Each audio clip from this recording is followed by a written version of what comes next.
I want to share with you over the next 15 to 17 minutes of grammar a topic what I call the Nigerian economy and the Rotary four-way test. We'll go through the economy very quick, and I won't waste time because we are captains of the industry here. We know what the issues are. And we'll try to link it from an outsider's perspective to what you do in the Rotary. I'll be speaking as an outsider. I'm not a Rotary. But in business, we sometimes say that an outsider perspective, what that in managing business or stakeholder management, and outside this is what I provide. So today, just a couple of key issues.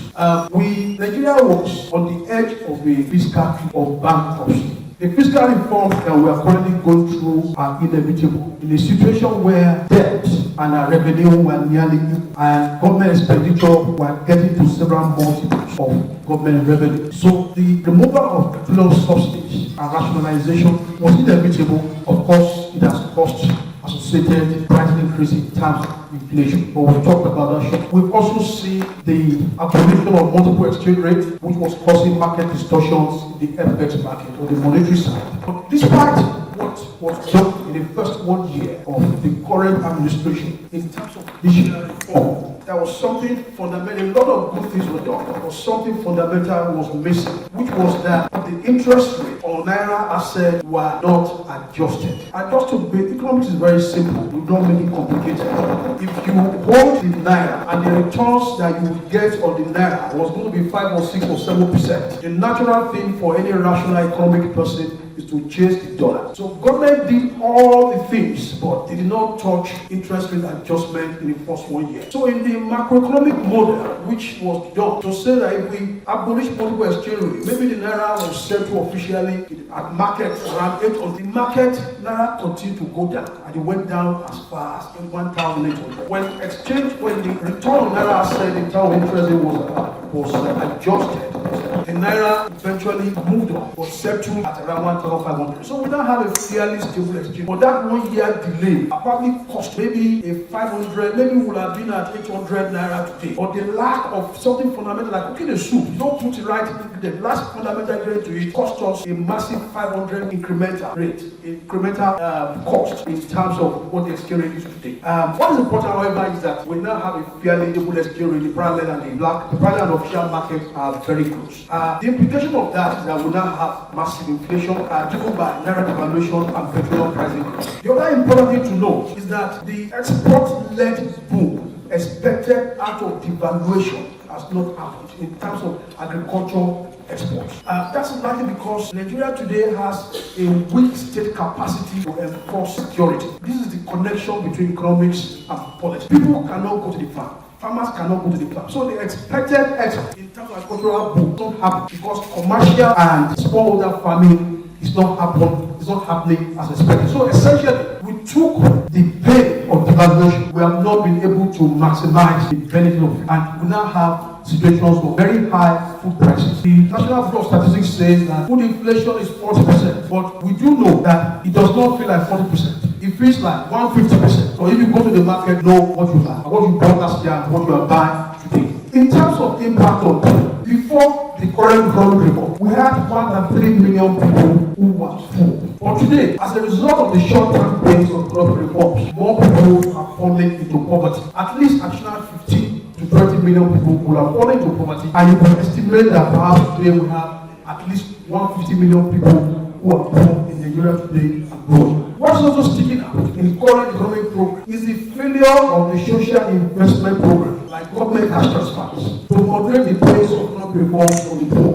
The poor are suffering, the palliatives are not working. The social investment program does not have a creditable and auditable financial rate to deliver auditable and credible cash transfers. And I must say that countries where you do economic reforms, this is very fundamental. As prosperous as South Africa is, a per capita higher than Nigeria. 30% of South Africans enjoy cash transfer program government. So today, we have very more acute social inequalities in Nigeria on a scale we have never seen. The top 5% of Nigerians, however, a lot of people here who have held their assets in bonds, FX, and real estate have actually become richer since the crisis, while poverty is spreading like a pandemic. The top 1% of Nigeria control 48% of household wealth, according to Credit Suisse. And if you factor in the effect of economic reforms and poverty. The Bible will say today that the top 1% of Nigerians are controlling probably 55% of household income. That's how unequal Nigeria has become today. So Nigeria today is a tale of two countries. A state like Bayelsa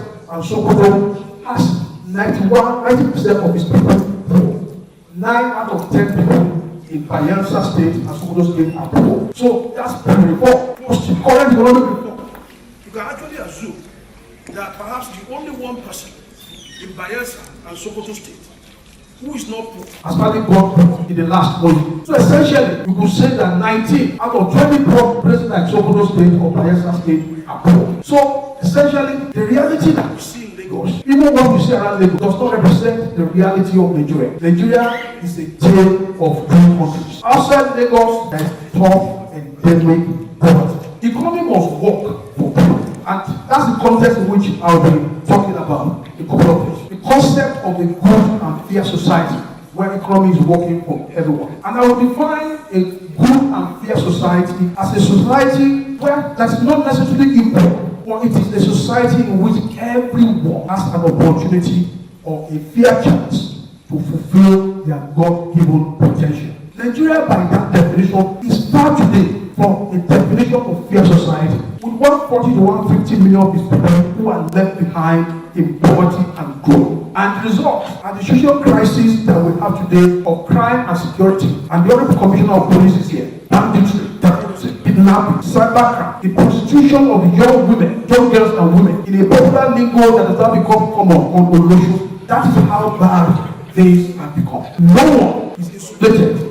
Because if you have to travel, you have to get a police escort. How many people, even if you are one, how many police escort can be provided? So this is a social crisis that no one is insulated from. So what could this mean for the Rotary Club and its members from an outsider's view? The imperative of helping more people with philanthropy has never been stronger. And I commend the Rotary Club, locally, nationally, and internationally, for the good work that you do across the world. Locally, nationally, and internationally, you do many things that you do. The unfairness of Nigerian society, however, especially with its gross and acute inequality that we have today, should also, however, challenge the Rotary Club beyond philanthropy.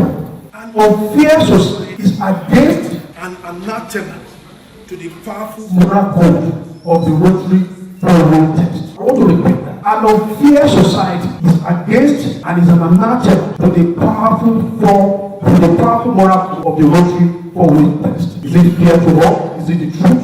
Will it bring good and better friendship? Will it be beneficial to all concerned? If you take just two, is it fair to all? Is society fair to all in Nigeria today? I will take the last one. Will it be beneficial to all concerned? Is it beneficial to all concerned? Every citizen of Nigeria, the way Nigeria has become today. We are talking, if you extend your four-way principle to Nigeria, we are talking of the concept of inclusivity and common good. Society must work for everyone. It must be beneficial to all concerned. The Rotary four-way text and its moral code. Not many moral codes as powerful as the four-way text that you have in Rotary. And there are not many moral codes as relevant to the Rotary four-way text.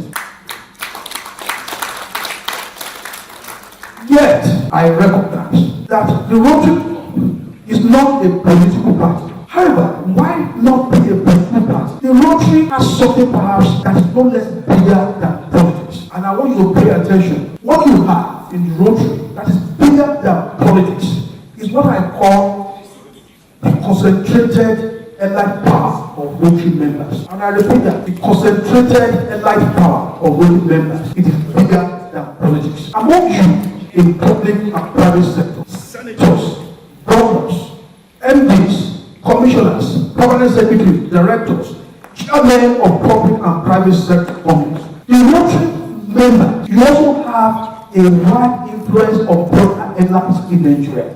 They are your friends, the people in your network. You go to the same association, you are in the same club. So, it is allied power. Because the concept of allied power becomes very relevant in the context of the concentrated allied power within Rotary. What is allied power? From sociology, every society, good or bad, functional or dysfunctional, is ultimately a function or product of its allied consensus. Nigeria today is a reflection of our collective allied failure or a reflection of our collective enlightened value. How the Rotary Club use the powerful moral code of its forward text, first internally to itself and its members, challenging them to live those values internally within Rotary and externally to society, and be a powerful force of influence for a fairer, inclusive society, leveraging a strong and concentrated enlightenment. I commend the Rotary Club for the 7 courses that you pursue: promoting peace in communities, fighting diseases, providing clean water, sanitation, hygiene, saving mothers and children, supporting education, growing local economies, and protecting the environment. You have built a lot of very commendable philanthropic work around these courses. However, to have an enduring, long-term, sustainable solution to many of the problems, such as access to clean water, hygiene, tackling high infant and maternal mortality that you want to solve, you cannot do it sustainably outside the context of building a more inclusive and fairer society. There is a strong correlation between poverty and infant and maternal mortality, and there is a strong correlation between poverty and poor hygiene and sanitation. Without tackling poverty and having a fairer, inclusive society of much more widely shared prosperity, the long-term impact of great philanthropy and spending may be significantly moderated. And I'm moving towards conclusion. The concept of common good, shared prosperity, which is at the heart of the Rotary Forward text and its moral code and its power moral code, is not alien to us as Africans. Being good and fair to all is who we are originally by our moral code as Africans. We have sayings such as this in Yoruba, and they call it, which means no one should eat so plentiful while others are deprived. In Igbo, we have something like Makaodima Oyo, as it were. Thank you, sir. It means Makaodima Oyo. It means for the good of everyone. And we have something like Afenifere. This is why common good is at the heart of our moral code as Africa, and it aligns with the Rotary Forward text. So the question is, how can the Rotary Club, nationally, locally, in the context of Nigeria, make its Rotary Forward text and its powerful moral code more visible to society and hold it as a mirror change society? In marketing, we call something top of mind association. You ask people today, what is the top of mind association of Rotary outside you? More people will say they dig borehole. They do what? They do sport. Not many people will associate you with the moral code of the Rotary Forward text. So you may be saying it, but society does not know about it, or perhaps you are not living it to society. So essentially, how can the Rotary Club make more visible its path forward text and its path moral code, make it more visible to society? So in conclusion, I would like to recommend a 3-point model of triangular engagement with society for the Rotary Club. I have no right to do that, but just see it as a friend to have making suggestions. The 3 legs, like a triangle of the tripod, are as follows. On one side, the Rotary Forward text and its powerful moral code to be made more visible. The second leg is the Rotary enlightened power that you have, and it's obvious here from all the people gathered here. And the last leg is societal engagement, and I'll put that in brackets, beyond philanthropy or philanthropy plus. So Rotary Forward text, Rotary enlightened power, and societal engagement beyond philanthropy. With this, I believe that the Rotary will continue to be a stronger and a more powerful force for good in the fulfillment of its vision. I congratulate the Rotarian President Ikeja on this occasion of his investiture, and I congratulate everyone on this distinguished occasion. Ladies and gentlemen,